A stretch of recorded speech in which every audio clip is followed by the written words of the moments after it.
This is mission critical. We need to lay down the weapons. We need to reach across the borders. We have to find the ways to do it, especially if our governments aren't going to do it. It's really up to people to build the bridges of peace with other countries so that we can cooperate on our urgent social and environmental challenges.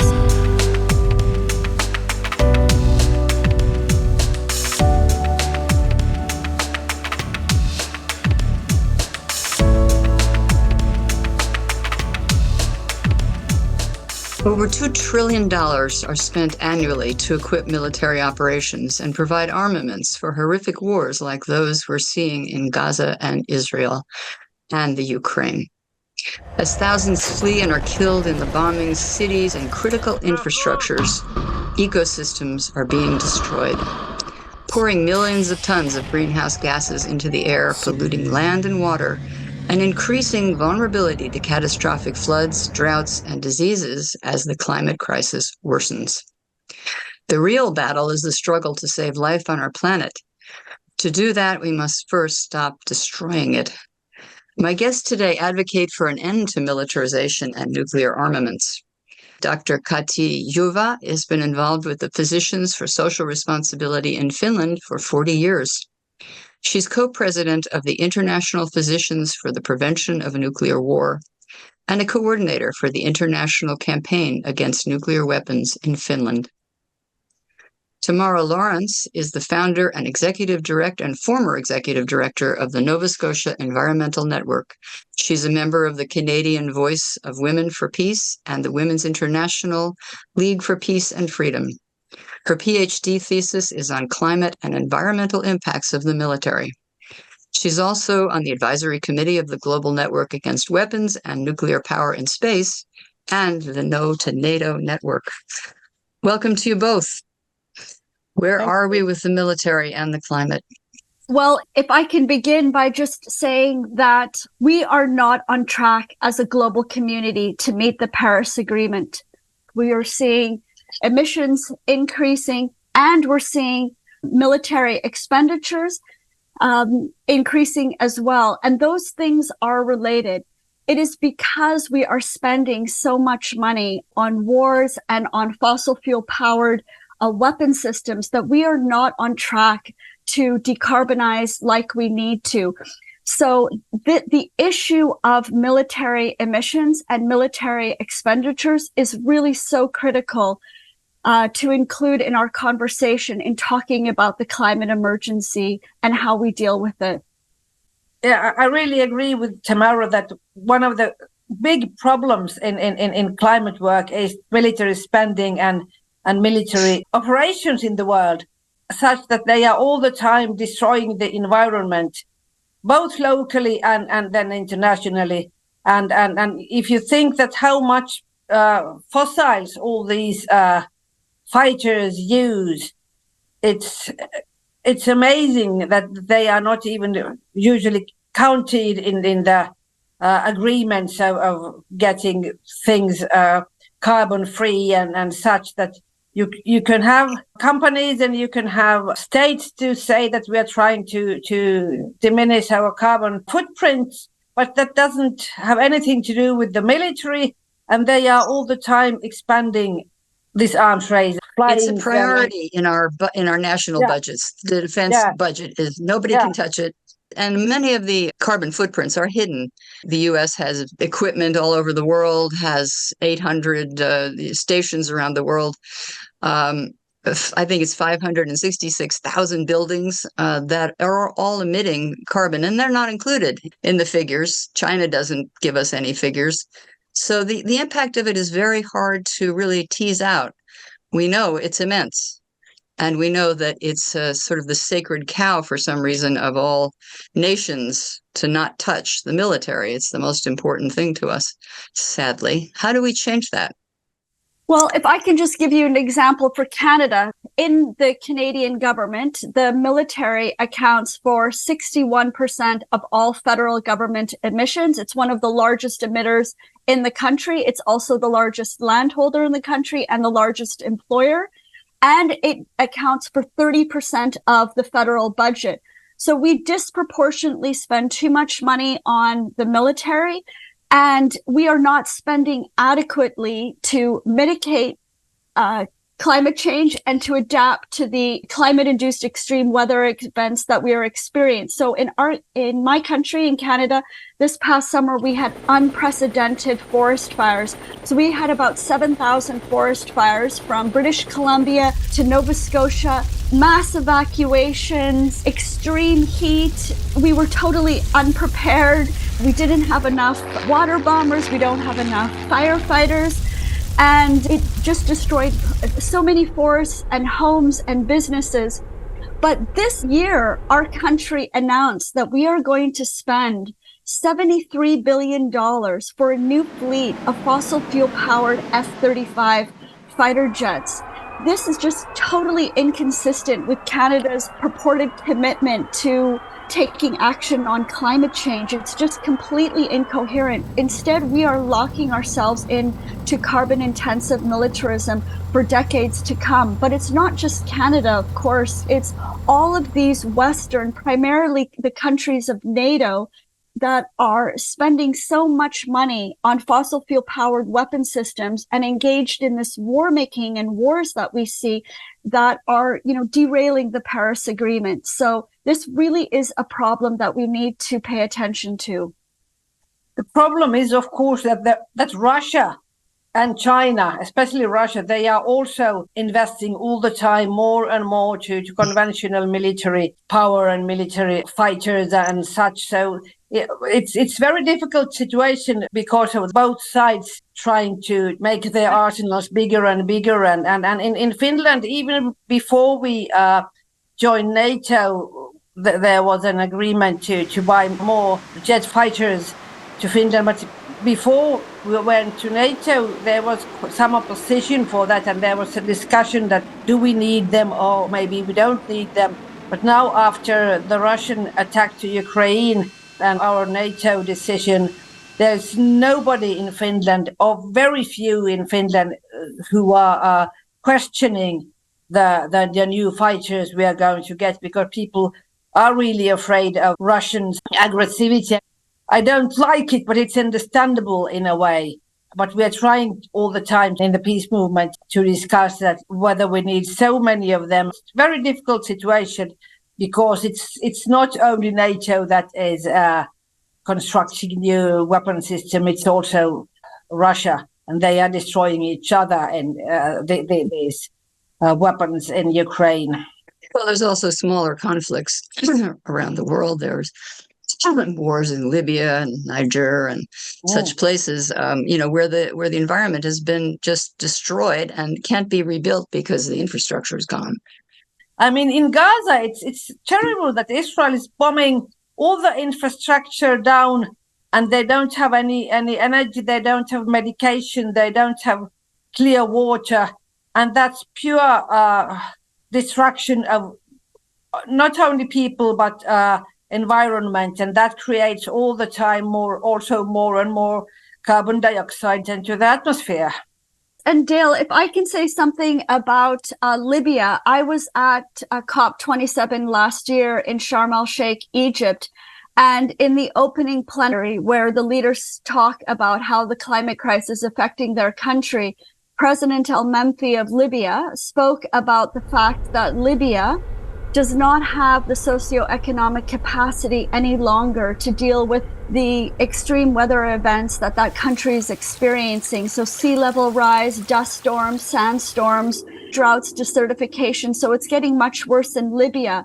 But there is a direct link to NATO and to our war making. So it was Canada that led the NATO bombing of Libya in 2011 that destroyed civilian infrastructure, that bombed water treatment plants, that caused political and economic chaos in the country. Libya was one of the wealthiest countries on the African continent. And because of what NATO did in 2011, destroying this infrastructure and this country, leading to this humanitarian crisis, for instance, the migrations that we're seeing across the Mediterranean, this has made Libya unable to deal with the climate crisis.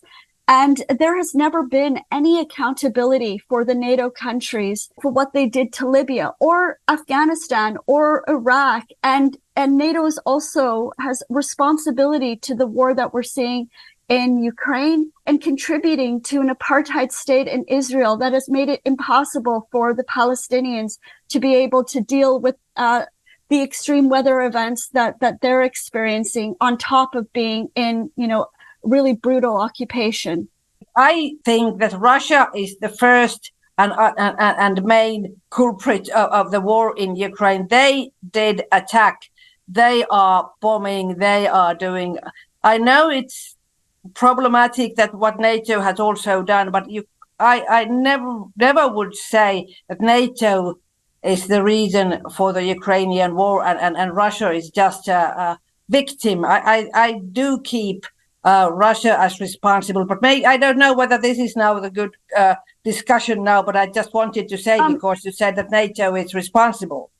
If I can just clarify, and Dale, I would like to encourage your program to have another episode to talk about the war in Ukraine, because it really is so significant. What I said is that NATO is also responsible for the war in Ukraine. And what's really important to understand is that in March of this year, the Intergovernmental Panel on Climate Change came out with their 6th assessment report, talking about the state of the climate crisis. And what they said that is in that report, and I encourage everybody to read it, is that at our current level of emissions, we are on track to reaching 3 to 5 degrees of global mean temperature rise in 70 years by 2100, at the end of the century. Right now, we are experiencing, out of control forest fires, extreme heat, and extreme drought. In fact, they're calling it in the United States mega drought and mega fires, because they're so extreme. And so it is absolutely urgent that we reduce our emissions, decarbonize. But that synthesis report that came out in March, the very last paragraph says, in order for us to have ambitious climate mitigation, adaptation, and resilience, we must have international cooperation as a crucial enabler. International cooperation means working with all countries. All of the countries that are part of the UN system are part of the UN Framework Convention on Climate Change. So we need to peace build, and we need to collaborate and cooperate with Russia, China, North Korea, Iran, all of our so-called adversaries. We need to find a way to cooperate, because we share this planet together, and it is our life support system. And we need to find a way to end the wars, end the enmity, and to work together to save our planet. What is very, very problematic now, and which has been problematic for nearly 10 years, that all the international agreements of disarmament and keeping the nuclear or other arsenals of weapons down, they have all gone out, mainly because of Russia, but also because of NATO or Trump. You're very right that what we do need is some kind of a cooperation between these countries, because when there are so many conflicts and so many wars, it's very difficult to get these aggressive states in both sides to diminish their military arsenals. And we really need United Nations. We need to get back to the system that we make agreements, and we have disarmament agreements. We used to have so many, but also it's very clear that many of the wars are, of course, from for resources and for natural resources. If you think of what's happening in Israel and Palestine, the main problem has all the time been water, clean water, and who could get the clean water. And what's happened in the West Bank, it's very much so that these Israeli settlements, they are controlling all the water and then making the Palestinian people and their agriculture very difficult. Environment and wars, they are very much intermingled all the time. That's true. We come to the root causes of war itself, which are inequalities and resource extractions. Capitalism and colonialism have gone into countries and basically wrecked the place. And this grotesque inequality tried to be addressed in the last COP to some extent, the loss and damage. But they came up with $500 million recently, which is nothing. Compare that to the $2 trillion military budget. The world is just going at a furious pace in the wrong direction. And of course, we want people to cooperate, but that cooperation has always eluded humanity. It requires a kind of behavioral, emotional, spiritual shift that is difficult to achieve. It requires diplomacy to be more active and not just to come up with these pretty agreements that have no teeth. Unless we have a binding agreement, which of course the U.S. is always fighting against, we're nowhere. Paris was a great idea, but it wasn't binding. Is there a body? Is it the UN, or is there some other body that can create such a binding agreement? What will happen in Dubai under the fossil fuel guidance of Al-Jaber? We don't know. I know you're going there tomorrow. Yes, I am going to Dubai. So a couple of things to share on the issue of climate finance.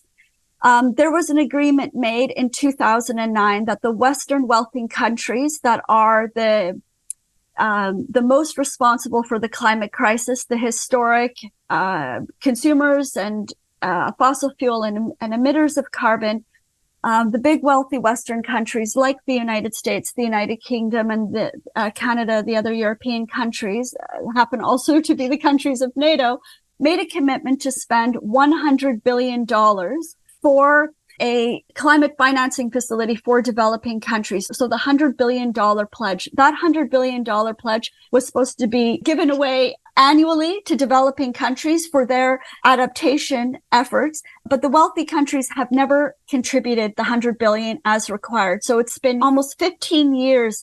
Developing countries have been waiting for this. But over the same period of time, since the 2014 NATO Wales summit, where the NATO countries said that they were going to increase military spending to 2% of GDP, over the same period, the now 31 countries of NATO have increased their military budgets by more than $200 billion annually. So at the time of the Paris Agreement, the NATO countries were spending about $67 billion on their militaries, now $1.2 trillion on their militaries.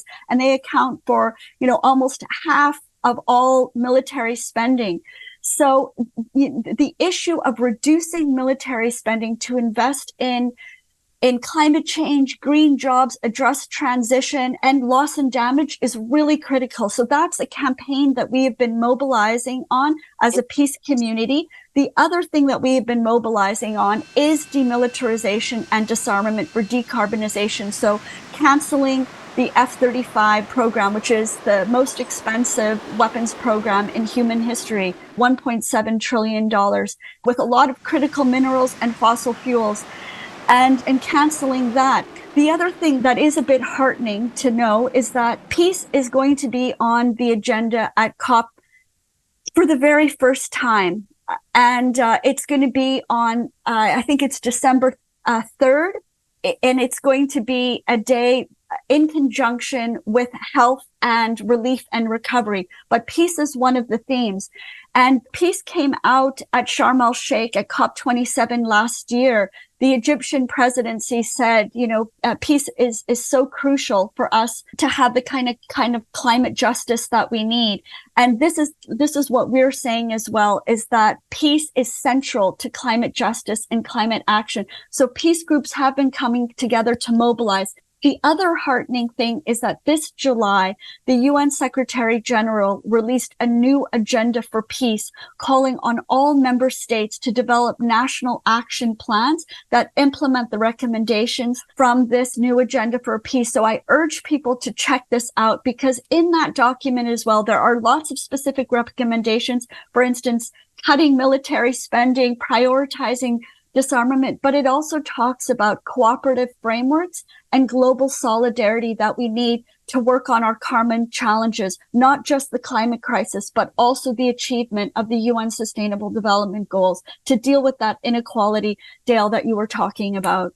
Yeah, I think one thing what is important here is to think that security, which is something that nations and people both want to have, and now in the world is very insecure, both because of the peace is at stake and the climate is in terrible situation.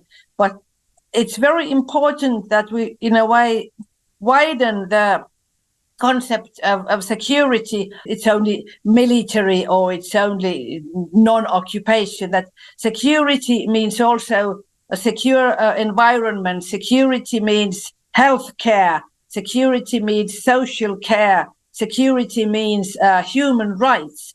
And I think that's the problem with many countries and many politicians, that when they, at least in Finland now, people are very keen to get more security because they are afraid of what can happen in the world, but both climate change, but also in military ways.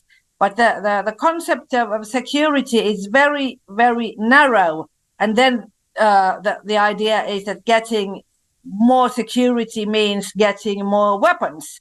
And of course, that's not the way to get people to live a good life. But I think this is the problem, especially in Europe, that the insecurity and the threat of future is not only environmental, but it's military. And people are not only afraid that we have too many weapons, but they are afraid that somebody else has too much weapons. And we have to try to get people and governments to understand that security is not, it doesn't grow from weapons. Well, there was always the nuclear mutual destruction pact that was supposed to save us all, because it was so horrifying that if we had lots of nuclear weapons, everything would be great because nobody would make war. Well, that didn't really work out. We did reduce some of the nuclear stockpile, but I don't think that we're still reducing it more. Yeah, that's the problem, that the idea of deterrence, everybody has nuclear weapons, nobody dares to use them, but actually it has enabled these so-called lower conflicts that nuclear power can attack anyone they want to because nobody dares to stop them. And that's also what has happened in Ukraine. So that's very important to get back from the brink, back from the threat of nuclear war breaking out, because then it would be no problem with the environment, because there won't be any environment and no people either. So that's one of the most important things, of course, to prevent nuclear war. To have fewer weapons, to go back to the disarmament idea, and to involve Russia at this point would be, of course, almost impossible. Because of the adversarial status of NATO nations and Russia at the moment. It's hard to see how we could get there. If I can just say that when I was at COP27 in Egypt last year, I decided to go on a month-long fact-finding tour, and I went from Egypt to Russia, Finland, Latvia, Poland, and Romania, learning more about the conflict in Ukraine, NATO expansion, and the opportunities for peace building. And if we look at, for instance, NATO's eastern flank, they've got these maps that show all of their military installations from Estonia down to Bulgaria, up to Russia's border. And there are battle groups and bases and runways and missile systems. And if we were to reimagine the possibilities for peace building there, getting rid of those, like Canada right now has a NATO battle group and a big base just outside of Riga, outside of the Latvian capital. Imagine if that was instead something related to peace building, art and cultural exchanges, trade and commerce, public transit back and forth. That's what we should be doing. It's my country, it's Canada and the other NATO countries that are militarizing the region, that are sowing the hostility and the division, that are preventing the kind of environmental peace building that we need. with Russia, with China, with all of the countries in the world, so that we can deal with our common challenge, which is the climate emergency. This is mission critical. We need to lay down the weapons. We need to reach across the borders, and we need to work cooperatively with other countries. And that means with Russia. So, we have to find the ways to do it, especially if our governments aren't going to do it. It's really up to people to build the bridges of peace with other countries so that we can cooperate on our urgent social and environmental challenges. Absolutely. As countries become more and more impacted by the climate crisis, and it will be very terrible in the Middle East, the heat will be great, the droughts will be great. One wonders when humanity will wake up. Russia, I believe they're thinking, well, we'll have the ice-free Arctic, and that'll be great. And even though the Siberia is on fire, they don't seem to understand really that we are in this crisis. The crisis really hasn't come home to everybody. But it will, and very, very swiftly. As you say, Tamara, we're heading toward multiple degrees of warming, which will be catastrophic at this point. The climate is heating up, and in the Antarctic, it's quite frightening what's happening down there in terms of the sea level rise that will be created when Antarctica starts to really, really melt. So we are at such a terrible tipping point, and instead of working in the right direction, we're working on military. But I'm grateful for both of you for the work that you're doing for peace, because it is so critical in our world. So thank you for being on Facing Future today. Thank you.